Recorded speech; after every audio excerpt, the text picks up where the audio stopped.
Welcome to Tech This Way.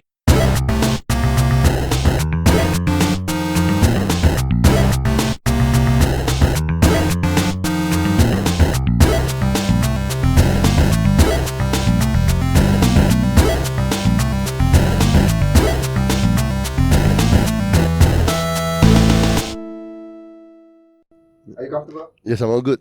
Okay, so welcome to Tech This Way. Thanks for the invite. My third guest. All right. Lucky number 3. That's right. Okay, so we met, I don't know, 3-4 years ago? No, we met at 2015 probably.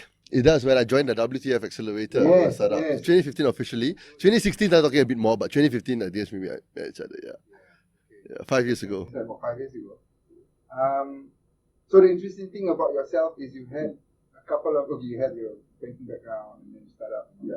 So, okay, why did you start from the beginning, right? So where were you born? No, I was born on that. You've got time. Sure. So I'm local Malaysian, born here in Selangor very much so. But I think more about Be a bit closer. Sorry. Okay. Better? Alright. So yeah, I've been studying locally as well, but then I got into the banking sector fairly early on, for about like dozen or so years. We started Chartered Bank actually originally. There was a few years in Singapore. I even worked in Hong Kong in investment banking for a few years as well. Came back to Malaysia. I think that was in the banking sector as well. And I met an interesting guy. His name was, I think was your second or your first ever interviewee, Mr. Sam Safi. Oh, Sam. Yeah. So what year was that? I guess 2014. Okay. Yeah, so in 2014 is when I met Sam Safi and Kasminder Singh. And at that point of time in 2014, I think they launched it in 2012. And for a couple of years, they launched a company called Pitchin. And that point of time, Pitchin, which you might have from the previous podcast, was very much just a rewards crowdfunding site for the first 2-3 years of its inception, right? So it's a a bit of a Kickstarter copy from a Malaysian context, right? Because if Malaysia wanted to raise money on Kickstarter, you need to have a USA or Canada account or whatnot. So Sam and Cash solved that problem with a localized thing over here.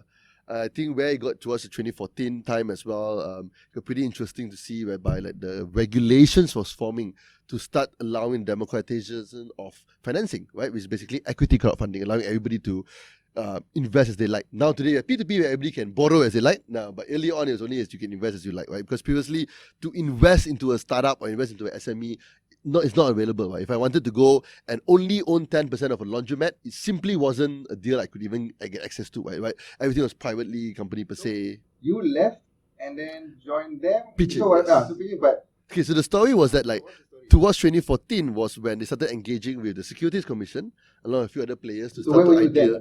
I was in Affin. I was a head of department in Affin, actually. I was head of department for currency swaps and foreign deposits, my kind of work, treasury and investment banking kind of stuff. But I knew Cash, and Cash introduced me to Sam, and they were starting to like go a lot more serious of upgrading Pitchin from just a reward crowdfunding site to even an equity crowdfunding, a fintech, right? Oh, Cash was a family friend. Right, yeah. So we met with Cash, and I was actually just helping out Cash because I was the finance guy. Sam's a lawyer, Cash is the businessman, and I was just the finance accounting guy. So I was helping them out here for free, just here and there, constantly here and there. And I think towards the end of when was it? No, actually 2013 I started talking to them. 2014 is when we started firming things up. So I think in 2013 already started talking. All right, and you were in Chile. Well, put it this way: there was about the time to come in 2013 to submit in the application. Yeah, because 2013 to submit an application, 2013 building it up, 2014 to submit the application, right? And submitting the application, you got to name all the main key responsible person for a new licensee. All right.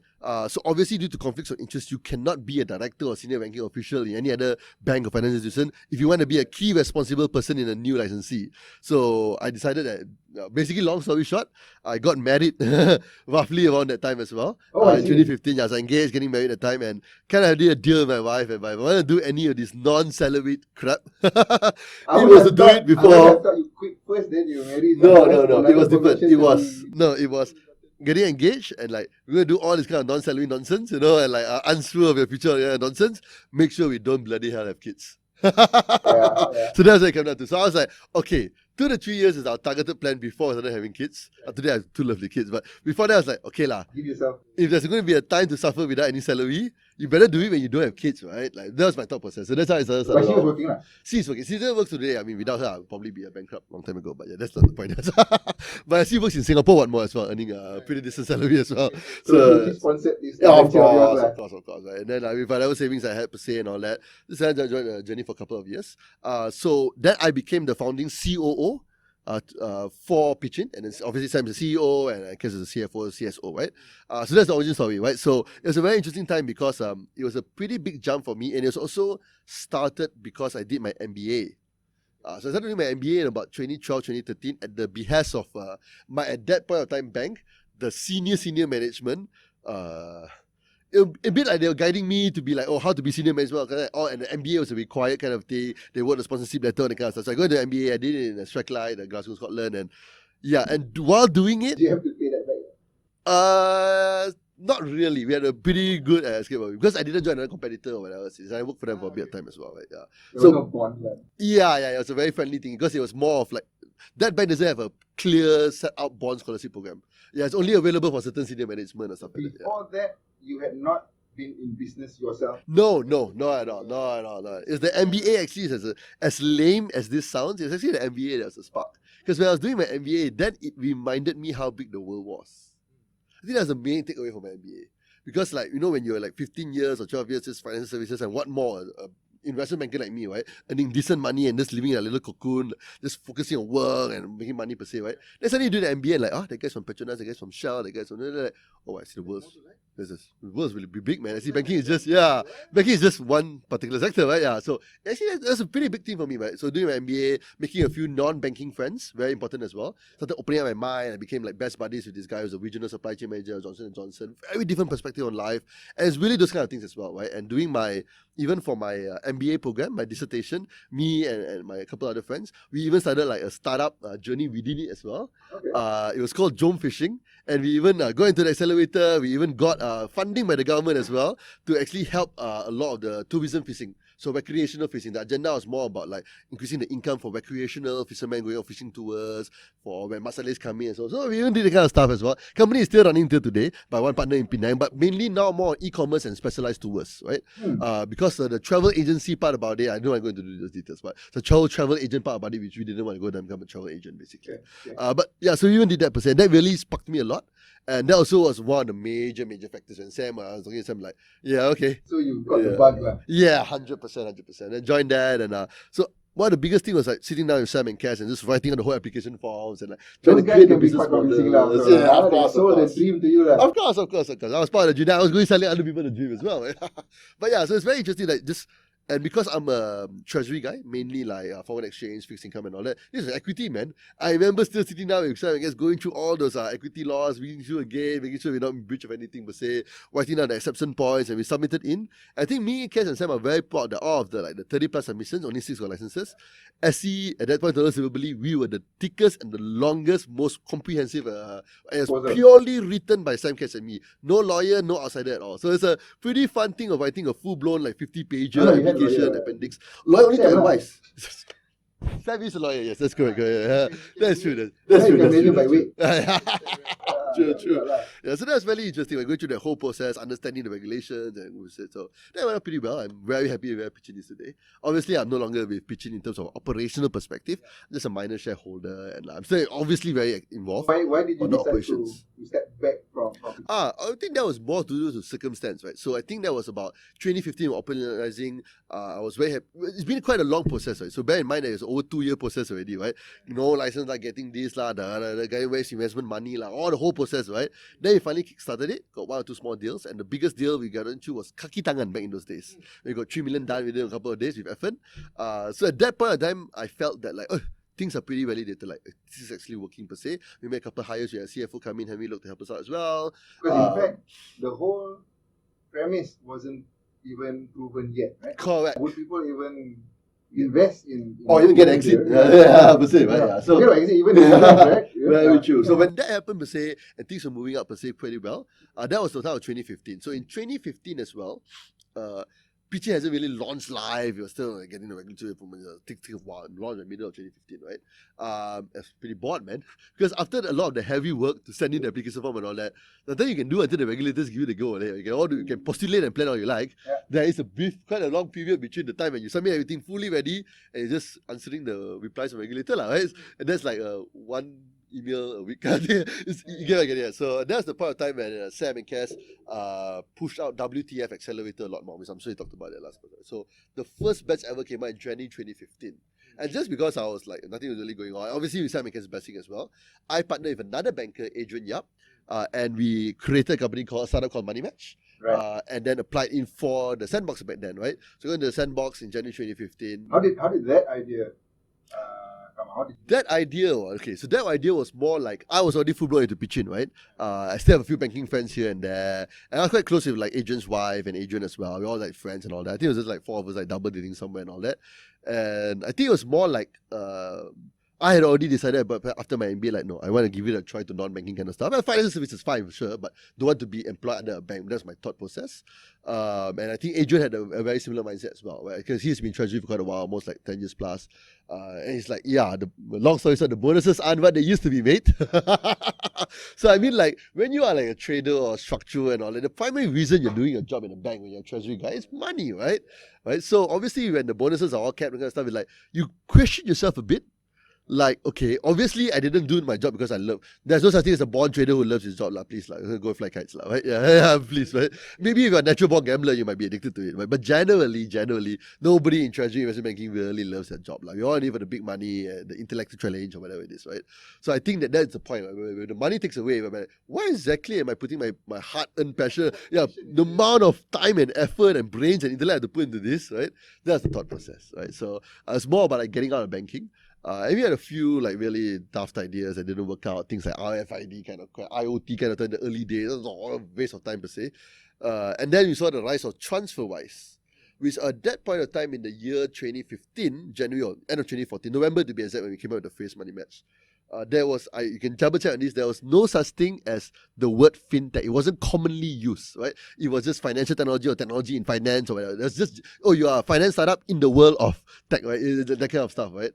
So it was not popular at all, right? And we went through it. We saw TransferWise getting really, really big. We thought like, hey, you're bringing institutional level FX pricing down to the retail level.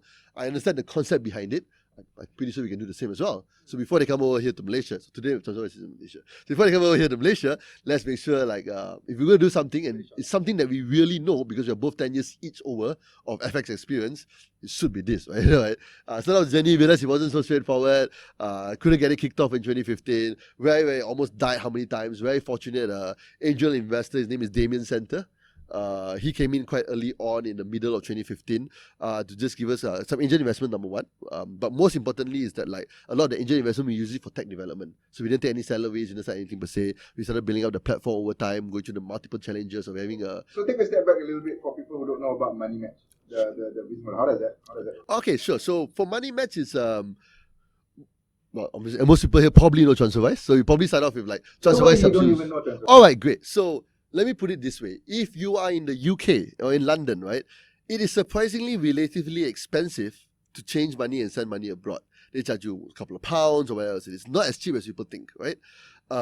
So let's just say I'm a European working in London, which is how TransferWise started, by the way, right? The founder... Before Brexit. Yes, well before Brexit. The co-founder of TransferWise, an Estonian guy who was Skype employee number 3. So he's working in London a long time, and all tech guys and all that kind of stuff. Right? And the cost was just ridiculous. And like, wait a minute, France is just there. How can the cost be so much, right? So then suddenly we looked to the idea of like, why does banks cost so much money to send money across, right? So obviously being a former banker, so I will be starting to criticize banks a bit per se, right? So I think a lot of it was underlying and understanding why is the cost of transferring money needed to be so high, especially if it's not something complicated. It's something really, really simplistic, right? It's just sending like sterling pounds to Europe. It doesn't really jive per se. So that's how they started off. They built it up really, really well. They help lower down the cost of basically remittances, right? So that's in the UK, right? But coming over here to Malaysia, it's a fairly different ballgame landscape as well. We have something like, well, documented or undocumented, something like 4 to 5 million migrants, foreign workers, that's what you want to call them, say like legal, not legal, right? What that means that it drives a very large foreign worker remittance industry, right?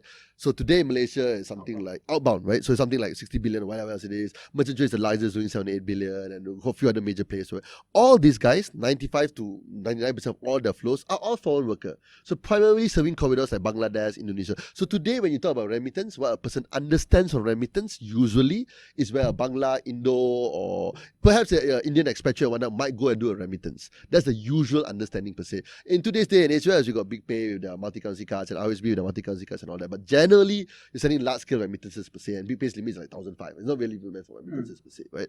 So yeah, Big Pay's price will be cheaper than mine, but now my customers have moved to them because limits are so small. It's a different use case, right? Our customers are sending like 30,000 ringgit kind of hits, right? So that's basically sending money in terms of like how to send money in remittance sector, right? So when we go into the licensing, right, the first thought we thought about it is that what makes TransferWise, is my original point, different from the traditional remittance shop and different from the banks, right? Is no different than the e-commerce model killing physical shopping malls. It's exactly the same. And it's powered by something called electronic KYC.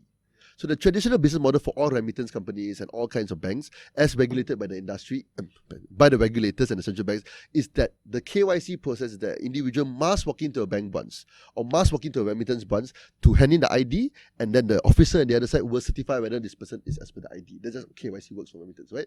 Because just to understand that remittance sector has one of the highest ever anti-money laundering and anti-counter-terrorist financing and AMLA in general per se. Why? Is because remittance is usually the source of money laundering. It's how people move money abroad. It's layering, right? So obviously the regulation is extremely strict and stringent on that, right? So that was the model over there, and TransferWise brought in electronic KYC. Therefore, just through the mobile app alone, a Brit anywhere from Brighton or Scotland Island could register and send money through a bank transfer. Right, so that was one of the primary problems that we identified here in Malaysia as well, back in about 2016. What was that KYC process online? All through the mobile app. Yeah, all through the mobile app. So also, taking a picture of the ID. Correct. And I'll go through the MoneyMatch app, and you'll see that it's like that as well, right? Yeah. I'll go through that, but tell you how it goes through, right? But so that was what they did, right? So then we say, oh, all right, that sounds pretty fucking straightforward. I mean, so you got edit that out, by the way. That sounds pretty straightforward, right? Like, all right, just do implement eKYC. I'll be cheaper than the banks. Yeah. Go to the bank negara. Yeah. It's not quite how life works. Yeah, that's not quite how life works, right? But thankfully, we've actually been through 3 different governor changes, so it's pretty interesting. We have had so many different ones, but there was a governor at a point of time who was very interested in pushing the innovation standpoint, right? By then the fintech lah. Yes, right. By then the fintech, right? And and the real start to how MoneyMatch started off is thankfully down to MAS. Because MAS started the regulatory fintech sandbox, and every single central bank in the region got jealous. Biasa lah. UK original. I mean ASEAN term, right? So that automatically semua jealous lah. So automatically, we launch it pretty soon per se. It's not jealous. Not jealous. We have our own. I'm sure we had our own roadmap. Yeah. So that's probably true because UK already started it, but definitely Singapore kickstarted it because when they launched it, everybody's like, I have to launch it myself now, right? That was their first fintech festival too. Yes, right? Precisely. We were there, exactly, right? Yeah. So that's how it started off. Yeah, and then so previously before that point, actually because Adrian and I are fairly we're ex-bankers, right? We're not like a bunch of kids. We always knew from day one that we're not going to do anything without regulatory approval. So since 2016, actually we have been talking to Bank Negara before the fintech and most everything. So they have known us to be the irritating ex-banker guys asking for ridiculous UK-like things, which there was no intention to do it at the moment time because. I don't want to talk too much about it, but Negara has bigger plans for eKYC for banking sector. There's much more bigger things, right? But we push about it. It's going to take forever, mate. We're never going to have eKYC until all the banks do it. It's what? It's year 2020. Banks still don't have eKYC to today. So this is status quo, right? So we were like pitching like, hey, you got to allow it, right? You're never going to get people like us to play in the field, right? If you're going to do the big, national ID kind of thingy, right? So thankfully, Negara listened. And I would say that we've been dealing in Negara since 2016, right? And we have 100%, and I'm not saying this to suck up, right? Witnessed a very clear change in how Negara has been handling this. No doubt, man. When we started talking to them, till like middle of 2016 when they started having a proper unit and the director asked now, this was so different, man. Now they literally support us. They literally help us with regulatory issues like wow, it's so different, man. Negara has changed tremendously. Like They literally support us, Policy Street, all the kind of guys. Literally, they really help us out, man. So it's very, very big change. He really helped us out a lot. So in 2016, we started talking to Negara about the sandbox, right?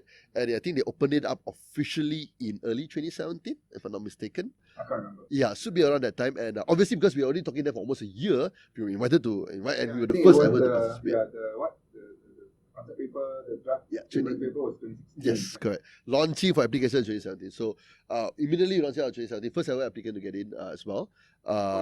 Yeah, first ever batch to go in, and then first ever batch to get the first 4 as well. Yeah, so immediately, because we've been talking to Negara for a while before that as well. Yeah, so that was pretty good. So our proposal is very simple. Let us do eKYC in Malaysia, right? So that was the time we were in the fintech regulatory sandbox, so 2 years. So we've successfully graduated. Actually, no one else has graduated. And when we graduated, we were actually the first to actually have live eKYC. So in the entire Malaysia, right, we've been doing eKYC for 2 years. Our data set is incomparable to anyone else. No matter what anybody say, right, we've actually been doing it.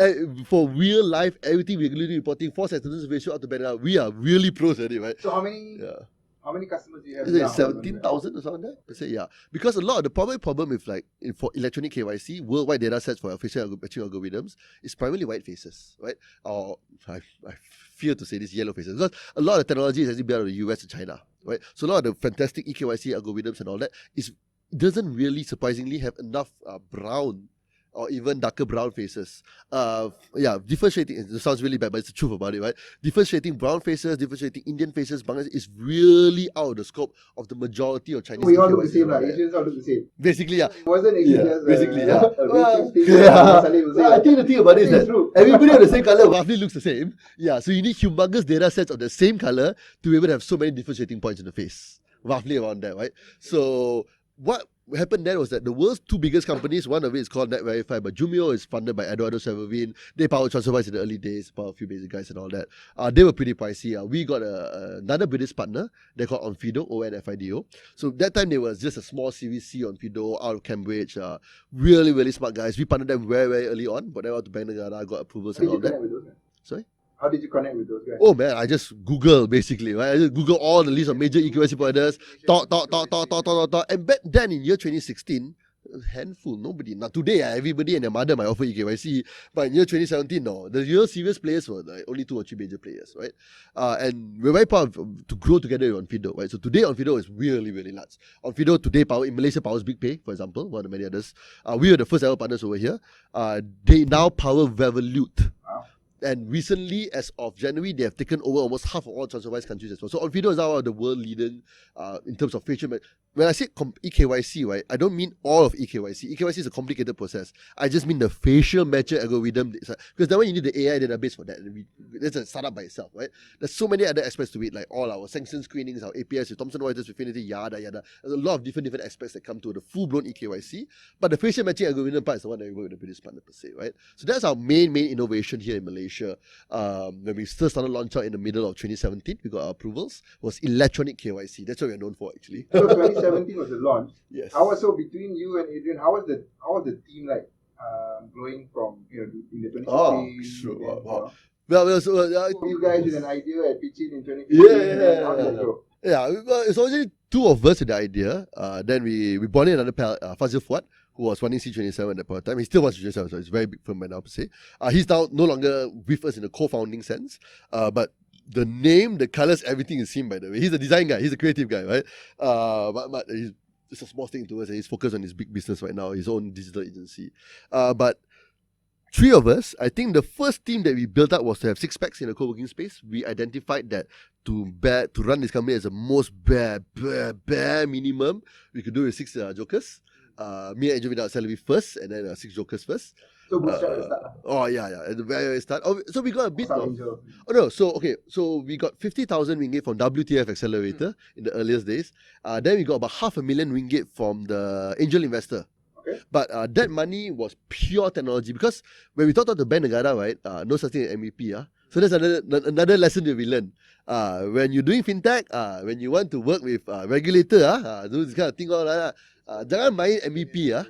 Jangan main MVP. Because the first thing they ask you is that, please show me your external penetration report. You can also account punya company.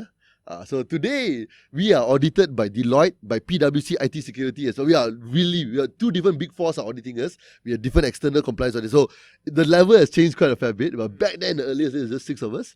We thought we could do 6 of us to start off. The plan was always to go up to like 10 to 12. And if things work out really, really well, by the year of like 2019, last year, we should have about 20 staff. So And at this that year, point, when you had the 6 of you, what was the countries that you were focusing on, or you wanted to start? Malaysia out to just Singapore and China, and I think one more currency, and Indonesia. Okay. Yeah, just basically because Why those countries? because we had, so how it works is that we have different partnerships and accounts overseas and whatnot per se, right? So we had different railroads or railways to get it cheaper. But I think more about it was more interesting is that like so we got different rails, and then we're doing Philippines and Indonesia, and we're doing all the different rails, right? But what was more interesting is that like when we started off in the middle of 2017, we were primarily focused on retail customers and a few SME customers here and there per se. And we, obviously when you first start off, EKYC, all these tech people start coming in, all these people, first mover advantage, blah, blah, blah, right? But I think by early 2018 was when we started facing real problems. That's when the fun starts. That's when you see whether the startup grow or not, right? Because it's easy to launch a new one, right? Everyone hoo-ha. We raised 2 million ringgit in a proper seed round.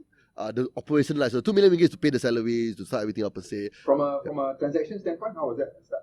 Oh, at the start, brilliant, of course. Brilliant. Everybody got me using us, per se, and all that kind of stuff. And then our business, a few hundred just to start off in the first few days, per se. A few days already? First few days already, yeah. Because it's the hype. It's the hype thingy, right? Yeah. So you get a lot of the hype thingy. But these are not real transactors. Because you get, I send my money to my son in Australia, a few hundred ringgit to test it out, right? But the real guys who send monthly, that one is, so that's a different thingy, right? Yeah.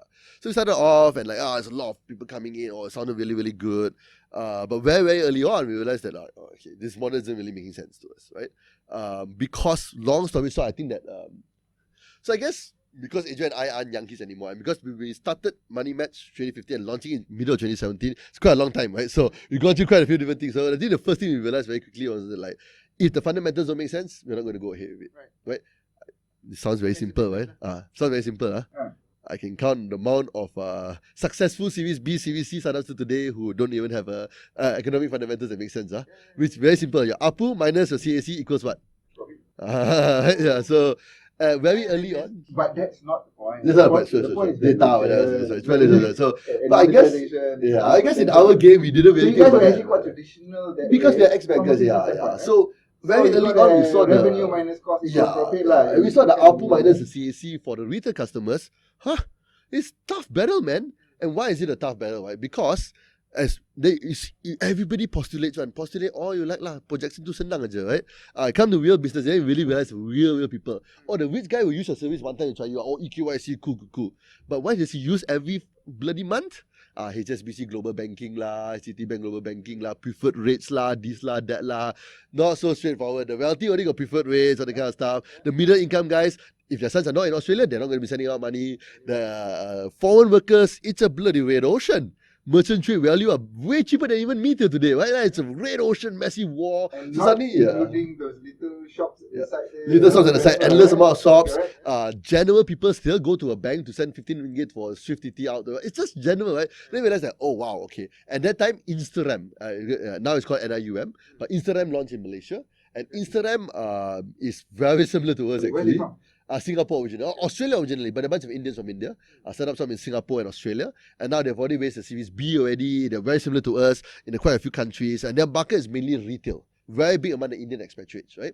So came out here, red ocean. Instagram was dropping price. Today, TransferWise is here. Everybody dropping price, and we were like, "Oh wow, this is fun." So we also just drop price and just fight with everybody because we thought that's how a startup was supposed to be like, right? Yeah. Let's just drop our wage and go fight with everybody, right? Money is running out, money is running out, no problem, bro. Right, so I think that it was then like over time, the first 6 months or so, we noticed that just our handful of SME customers, the ARPU made was like, wow, okay. And they were not sending to all these boring countries like India or Indonesia. They were sending to Europe or China. It's a very different market per se. We're importing stuff, right? So then we're like, the cost to acquire these SMEs was extremely high, like 3x over the CAC for retail, right? It's still very high till today. SMEs are very expensive to acquire, on board everything, right? But the ARPU is humongous, right? So when you say Yeah. the acquiring cost is expensive, so did you have like a big team going around to get these guys on board, or what was the? Yes, for SMEs, yes. So today we have something like a 30-man sales team moving, divided into hunter-farmer teams and that kind of stuff, right? But even back then, just a couple of guys as well. I'm just being like super Chinaman and thinking like, oh, my sales guys are salaries versus how many guys are getting in. Just thinking from that kind of Chinaman perspective, I'm like, actually, even though I lose so much money on the SME onboarding, not bad, whoa. And someone every month is winning bigger amounts, and the banks started liking us more because the bigger amounts coming in. So that's where we are at, right? So that was when we were doing like a few million ringgit a month, mainly retail focus and all that. So today we are quite a different outfit. So today we have something like 70 over full-time staff. 2 different offices in Bangsa TDDI. We do over 1 billion ringgit a year per se. And the split in the billion between retail and... Oh wow, okay. So even in the verbal words lah, but I can confirm with you, if you add the B2B transaction flows of every single non-bank remittance company in Malaysia, from number one, all that, they don't even come out to my monthly B2B flows. That's how big we are for B2B, right? So we are the largest single non-bank B2B cross-border player now. We are systematic ways to Bank Negara. We are no longer small players anymore, right? We're now in the $1 billion club for Bank Negara, right? Like top 5 or top 6 largest remittance companies now, right? So we found this interesting niche, right? Whereby nobody was really taking an effort, and this is going to sound really lame, but it's really true, man, to target the underserved SMEs. It's going to sound really lame, but it's really true, man. That's our mission, man. Because everybody always just cares about the foreign workers, this underserved guy, unbanked guys, typical SOP. Oh, poor foreign worker got no bank account. It is true, the poor foreign worker got no bank account. But that's probably because his evil employer is paying him in cash to avoid tax, right? So there's so many fundamental problems you're facing over there, right? But the fact of the matter is, Malaysia is a country with over 900,000 plus SMEs. And this is where I'm going to start making the banks. And the banks, quite simply, do not bother in any circumstance to serve these not so profitable SMEs. So help me understand from an SME standpoint, what business do they have in remitting money? Okay, so I'll give you a simple... There's many sectors, right? Obviously, right? So some of our bigger name customers are like T-Life, right? So where does T-Life get their stuff from? They might have changed suppliers, but it's still from Taiwan. So as a former banker, you might actually know that like making overseas payments to different countries have a different cost factor, right? Making payments to Taiwan is ridiculously expensive. Maybank, CMB, is ridiculously expensive because it's something this is something only Adrian and I understand, because this is a NDF currency, there's restrictions, it's FEA, blah blah blah. T-Lab is not quite an SME lah.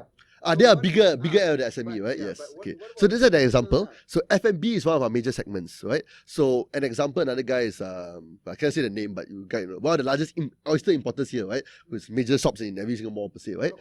Oysters, right? So where do oysters generally come from, right? New Zealand, or in his case, New Zealand, a few islands and France, but mainly New Zealand and USA, Poland, Oregon, and stuff like that, right? No idea. Okay, mainly New Zealand and USA for him, right? There's France and Ireland in the sense, but primarily New Zealand and USA as well. He makes a lot of payments out to Poland, Oregon, oysters, so on and so forth, right? Here's the problem. He needs freshness. He needs deliveries every single week, multiple times a week, right?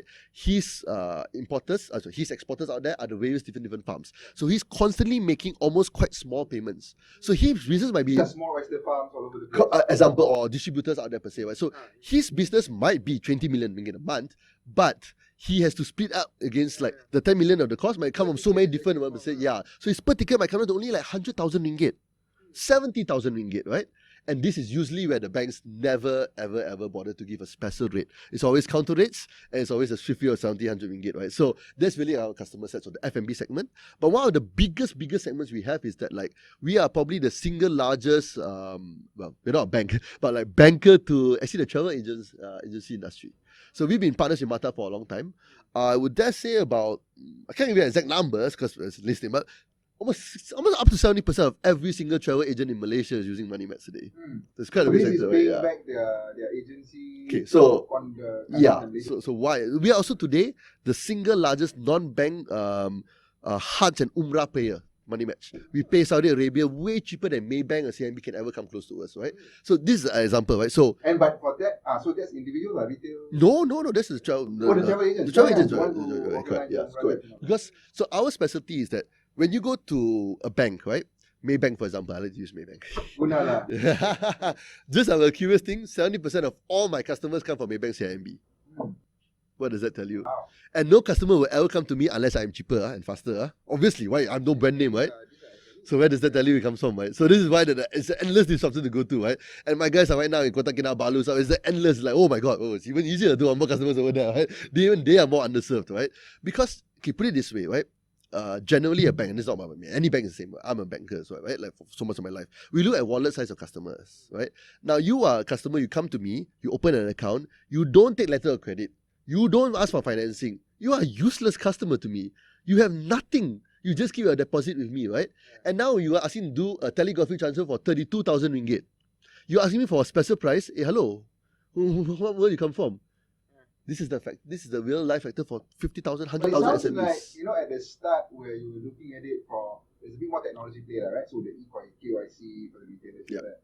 Now that you've gone into this niche of SMEs, big and small, right? Yep. So that technology part doesn't really come into play anymore. Now So the it's just technology purely part, a business. the technology part is evolved into very deep and it's more deep tech now that we're doing. So where I'm getting, for example, like in the entire of Malaysia, only 2 FIs have the permission to send money around the world using blockchain technology, and that's CIMB and MoneyMatch. So it's not essentially what our level are like. Right? I mean, Maybank's hunting can't even come up to us when it comes to blockchain implementation of people. So a lot of the deep tech stuff, like how we move money to Europe within 3-4 hours, no bank can come close to us, right? So that's where the deep tech comes in per se. So a lot of it is very heavy back-end infrastructure that we spend on. We send money to more countries, get this, than TransferWise. Today, TransferWise is one of my partners. We are no longer competitors anymore. So we are a very different player right now. So one bank in Malaysia. So right now we are going so big that whereby banks are becoming our customers, right? So in the entire of the Malaysian scene, no bank has any remittance arm other than CIMB. Only CIMB has a speed send arm. Everybody else is on MoneyGram or Western Union or one of the typical providers per se, right? So our selling point is that say, hey, stop using this Western Union and MoneyGram. It's a 1,000-year-old service, man. So, it's ridiculous, right? On that, so let's talk. Okay, these days if you talk about tech, you can't talk. Yeah. You cannot avoid blockchains, right? Sure, blockchain, AI stuff and all that. Yeah. It's still a concept. It's Sure. That, right? But it sounds like, hey, you know what? With you guys, we are actually very on the front end of blockchain. We are not talking about crypto. That's our first. Luno is better than us. So go backwards a bit in time. Talk to me about that blockchain adventure. Oh, well, the blockchain adventure, to be very frank with you, is very, very Ripple driven with partnership per se. The reason why is because very early on, we signed up with Stellar Lumens, Ripple, a few other major guys and all that. And very early on, we realized that all of them were going to be failures. Very simple. All will be failures because the only one who was very serious about blockchain technology to power cross borders was Ripple. Today, so Alipay all is, but back then, please lah, no one else was serious about it. All the different bank partners. Correct. Ripple went in properly, bank partners, hire top-notch guys, so there were many failings, of course lah, right? But we working with them, and then, so basically, we got into the lowest end of the platform, and now we've been upgraded. Today, we are one of their major primary partners. We were globally the first ever financial institution in the entire global world to ever have a cloud-hosted blockchain. So, for example, to host a kind of blockchain and keep the data sovereignty requirements by the central bank regulators, your in-house servers are pretty pricey, right? CME spent X amount or something like that, right? We actually, after such a long debate, got Bank Negara back, we became the first globally to ever have everything on the cloud, right? Fully approved by Bank Negara. So that brings down our cost structure to 3% cannot finance anymore. Our cost structure, so the technology is a lot of it about cost structure. So how we like to sell it is that actually the business that we are in can actually be seen almost like a transportation business, right? Yeah, when you go to HSBC, you go to Maybank or that, you might use a Grab or Grab Premium or Grab Plus per se, whatever it may be, right? But MoneyMatch is more like the public transportation, right? But the public transportation is usually provided by MoneyGram, Western Union, right? And we will say, biasly say that those are the dirty, horrible, it's not cheap, lousy service per se, right? Use us. We are like MRT, super clean, super fast, super efficient, cheap pricing, so on and so forth. So today, we've already won one very small bank. We're about to win a second bank over here. 2 top 7 banks in Malaysia are in the middle of considering dumping Western Union MoneyGram to move over to us as well. Basically, we believe we can talk to every major bank who except for CIMB because they have speed send. And maybe has very deep ties with Western Union, but that's their problem. Very, very deep ties, but that's not my problem. But aside from those 2 guys, I can tell you that almost the vast majority of banks, we are very, very deep in talks to replace the entire ecosystem because why use Western Union and MoneyGram? There's no point. It's like using a lousy, outdated system. Your Bangladesh coming to your place to send money to Western Union. No, right? So it's saying stop using these guys, right? We are disrupting them. So it's not about TransferWise anymore. So now it's me, TransferWise, Trangdu, and a few other players disrupting MoneyGram and Western Union. That's the tech play. But that's my tech play. I also have my own retail financing business, which I was talking about earlier. So we actually have two different places. We have enterprise solutions, and we also have, but enterprise is just new. And the retail business is our main business per se. So, are you saying now that from a blockchain standpoint, close that off? Yep. Everything runs on... No, only 4 or 5 corridors. I'll say about like almost 15 or 20% of our flows might be blockchain based. Does that have a big impact on the rates that you're able to offer? Oh, for sure, 100%. But also depends on the amounts. For example, like how the system works is that we pre-fund. So our MoneyMatch, our working capital requirements are extremely high. It's not a small point. We put a lot of money everywhere, right? Welcome to big time. Yeah, right. So one example. So my partner in India, it's a bank. It's the 4th largest non-government bank, if I'm not mistaken. They are also on the blockchain. So actually, when I send money to India, it's on the blockchain. But actually, overlying on that, that's the underlying thing, right? But overlying in it, I am just a bank account customer to that large commercial bank in India. It's just that we are choosing to communicate non-SWIFT, but choosing to communicate using basically ripples. Yeah, so it's more of a choice of a medium of communication. So some banks like Japan or that are open to be like, yeah, we can communicate, but don't have to say SWIFT MT101, MT103s. We accept Ripple's communication as the same as the SWIFT MT101, MT103s. Do you see that as a groundswell in terms of Ripple now being almost the de facto standard for within the bank community? Yes, the new challenges will come up. Obviously, like IBM will wire and all that kind of stuff and all that. But just the amount of headway, even see themselves as well. But the amount of headway that Ripple has managed to gain is very. They will not be alone, but they will definitely be the top 2, top 3 idea for sure. Just a massive headway that they've gained, right? And I think the part about it as well, why they are successful and everybody else is not successful, is because early on they understood that regulators were not comfortable with the crypto element. Yeah. So very early on they removed the crypto element, right, as you might know, right? So then it became very easy for regulators to accept. They do have a crypto element, but that's only for you if you want to upgrade to ODL, on-demand liquidity. But that one, yeah. So they made it easy for everybody to be on part of the network. Hey, you want to upgrade and do like on-demand liquidity, so you can ask your particular regulator. So there's one test subject going between Mexico and US where the regulators have allowed for on-demand liquidity. On-demand liquidity basically means using crypto now as a basis for rather than using fiat. Yeah. So we are not at that level yet. But there are some. You need to have your exchanges on both ends, lah. That's precisely the problem. You know the whole set of problems. So the only way they were looking at it, honestly, was Malaysia, Philippines using crypto back because they do have enough exchanges over there. But the problem is over here as well. So there's just too many sets of problems. You have to go to trading house in Singapore to get XRP cleared out, yada. It's like Philippines, right? So I don't know what, 4 years, 3-4 years ago, right? Because of they've got a lot of the foreign workers. Yeah.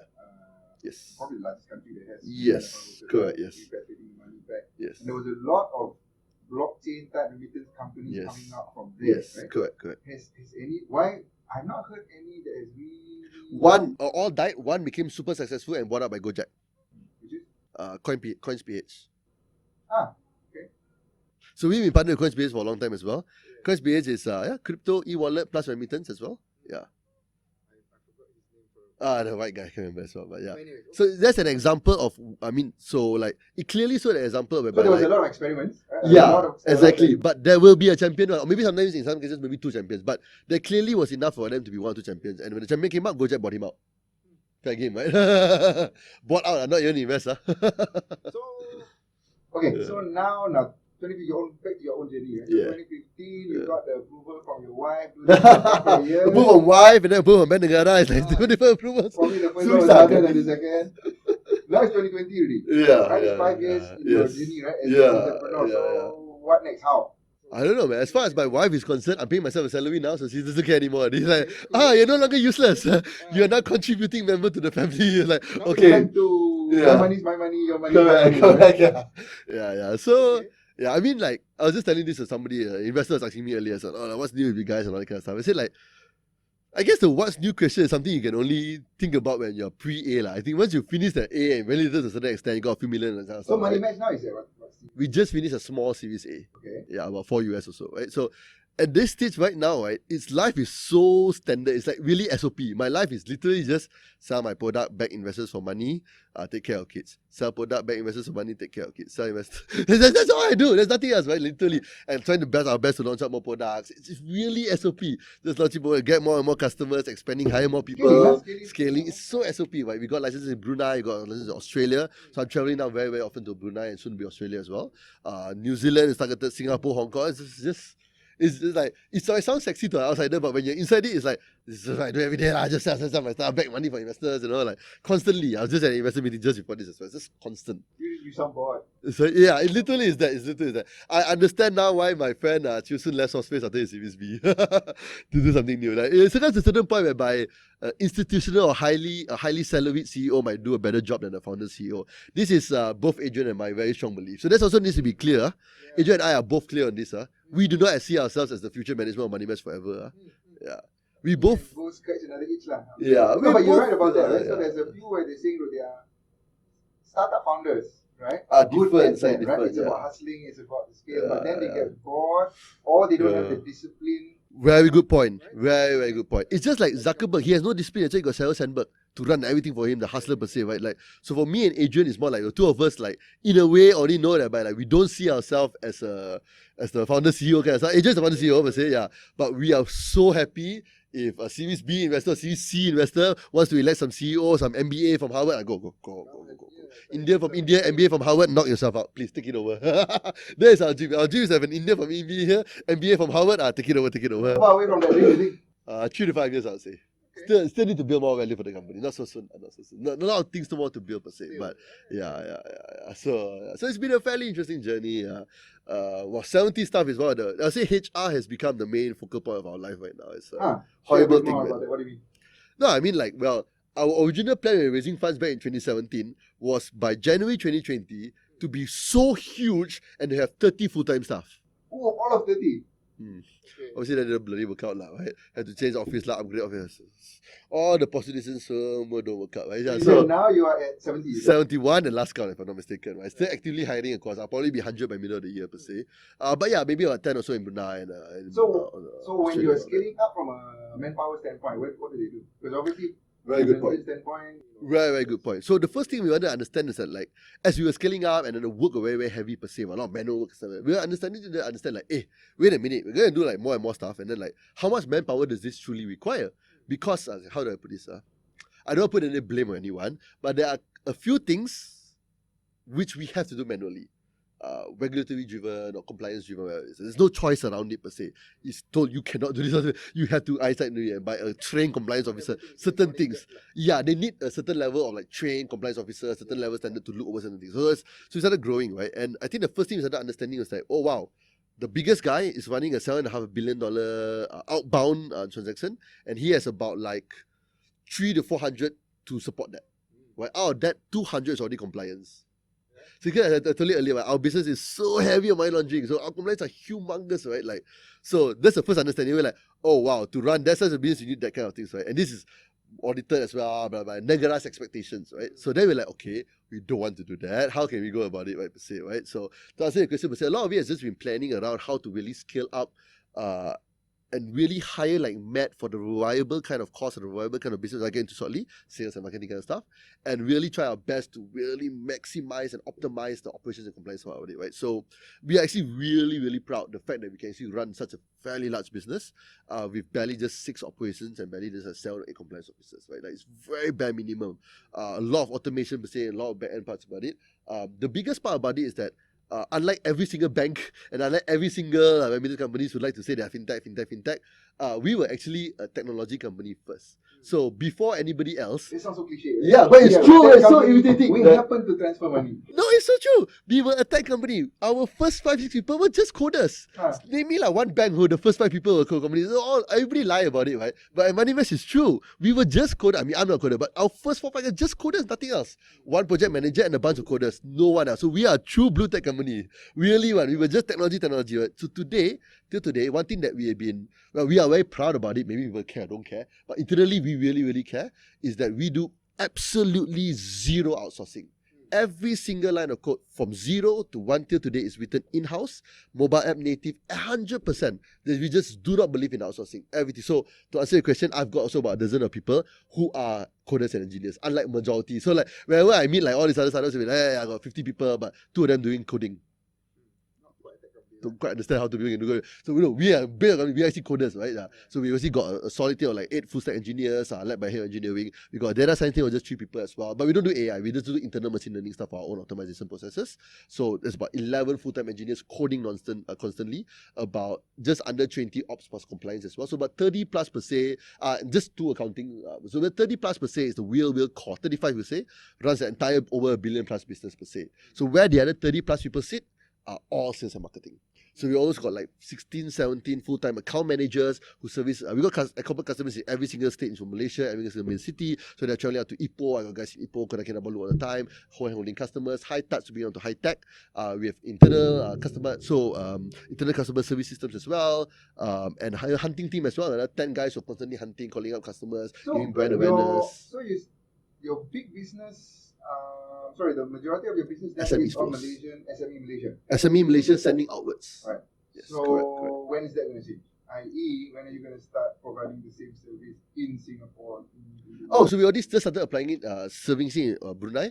Very soon will be Australia. Singapore, we are applying for the license. Hong Kong applying for all these are applying for licenses and starting off. Yeah, correct. How does the structure right now scale up when you want to do that? So, for example, you want to start running operations in Australia. Okay. So different. Unfortunately, different countries are completely different, right? So in Australia, in New Zealand, Singapore, Hong Kong, we get to operate 100% out of HQ. Just 2 or 3 staff in each country.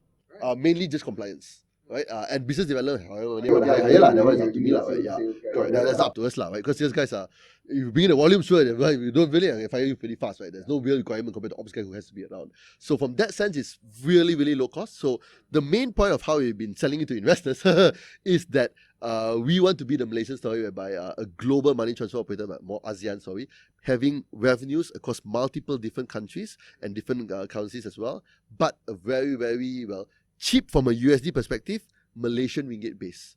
70, 100 people in Malaysian Ringgit salaries. Another thing as well is that I don't know if people are proud of this or not, but some people saw it out, some people, we are actually really Malaysian. Almost like 80% of all employees are all Malaysians. We don't actually hire foreigners. My coders as well. So it's something we're very proud. We hone in-house Malaysian coders. We hone in-house Malaysian fintech guys.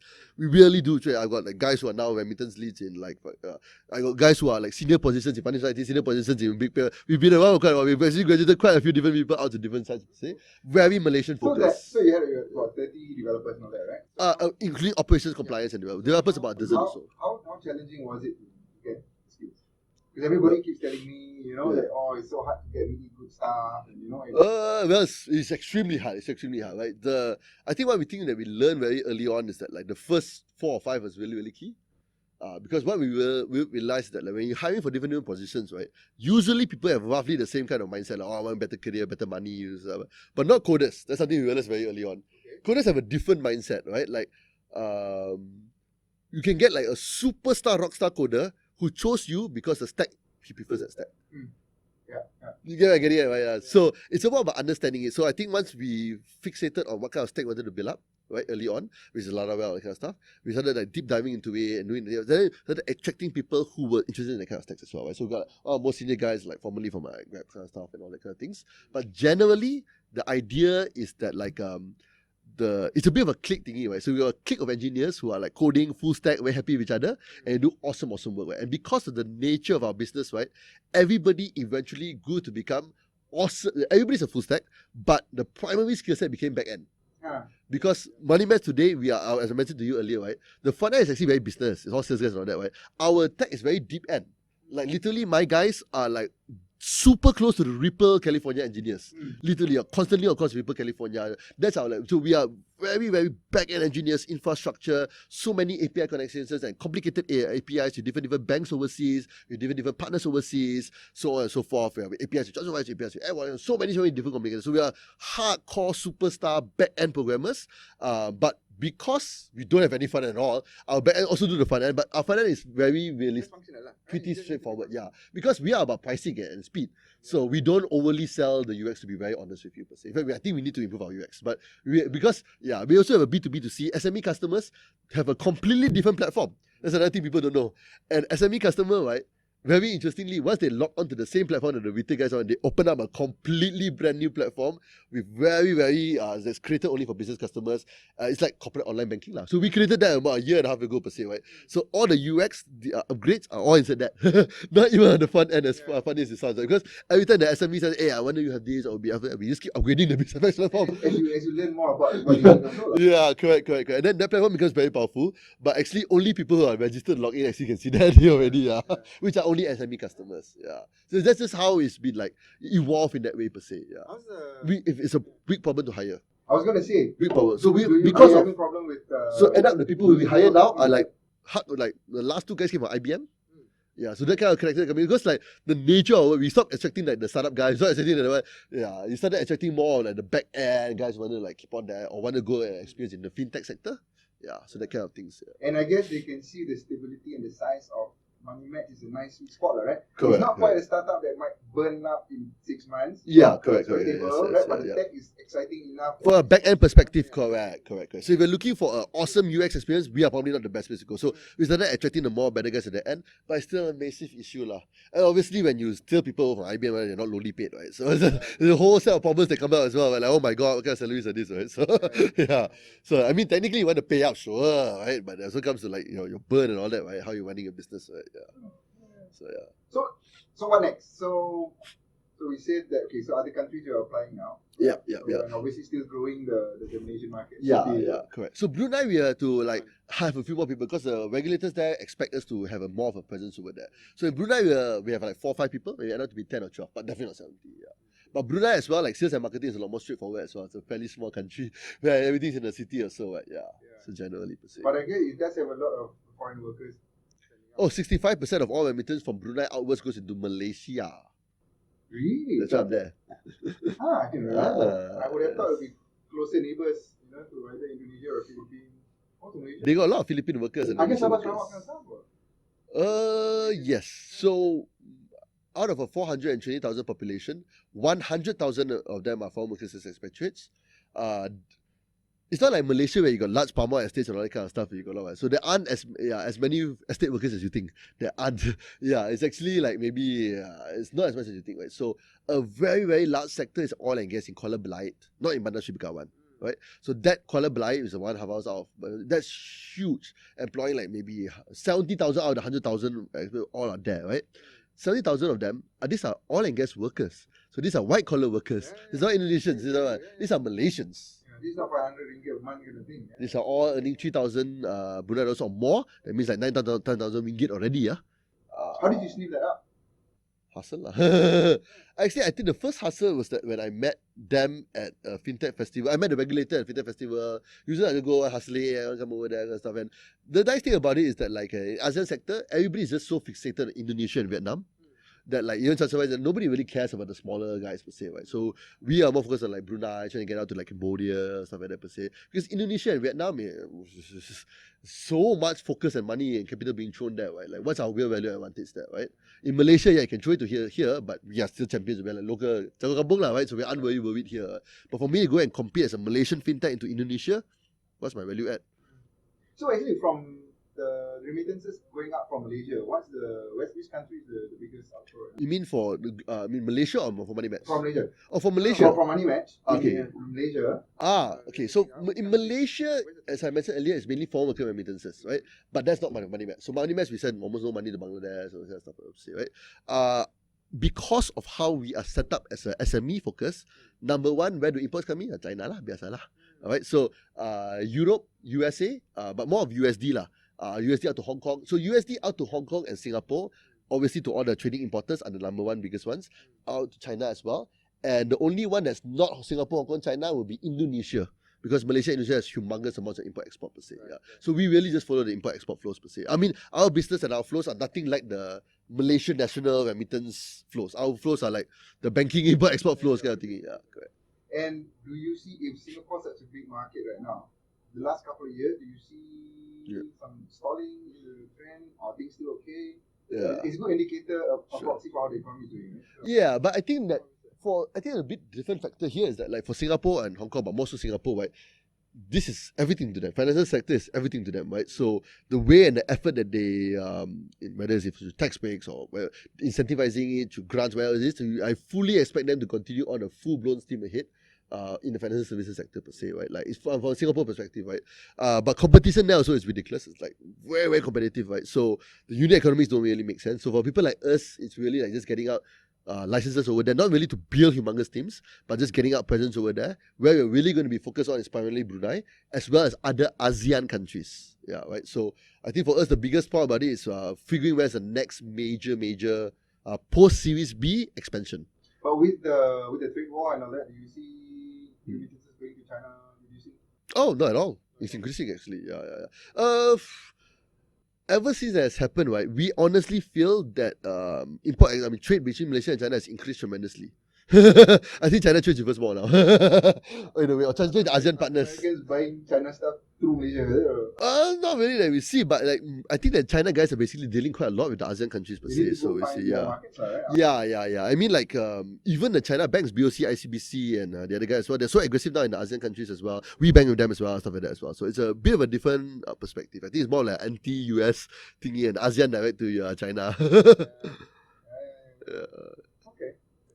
Good. So we're coming up to the hour. Yeah, man. Thanks a lot, man, for the time. So last words from you in terms of the future for MoneyMatch and future for yourself. Sure. Now. Sure. For MoneyMatch, pretty straightforward. I mean, like expanding out countries, expanding out products, yada yada yada. Obviously, a big spender in the works for this year is the digital banking consortiums. That's spent too much time on it. A lot of NDA stuff as well. But for sure. We would definitely obviously not be leading any kind of consortium. We don't have the financing angle to it per se, right? But I think that like in Negara size as well, we are one of the largest guys who actually serve the underserved segment for SME sector per se, right? The same digital banking team as well as the same team. We have been dealing with Negara for 4 or 5 years per se. So I think they're very comfortable with us per se. So I think the expectation is for us to be part of something. But which consortium is the biggest headache right now? My God, it's such a headache, right? 2 or 3 guys, everybody knows. What a problem to have, right? Who to marry with? Yeah, kind of, right? Because like I can tell you there's going to be a lot of applicants. Oh yeah. Last I heard, we are looking at over 2 dozen now already. All the over 2 dozen who 2 billion no issue. First test in case, can you do 2 billion ringgit? I can. Okay, let's talk about it, right? So that's the main point. There's only 5 licenses out. I think 2 or 3 are semi-set in stone in my opinion. Semi-ish.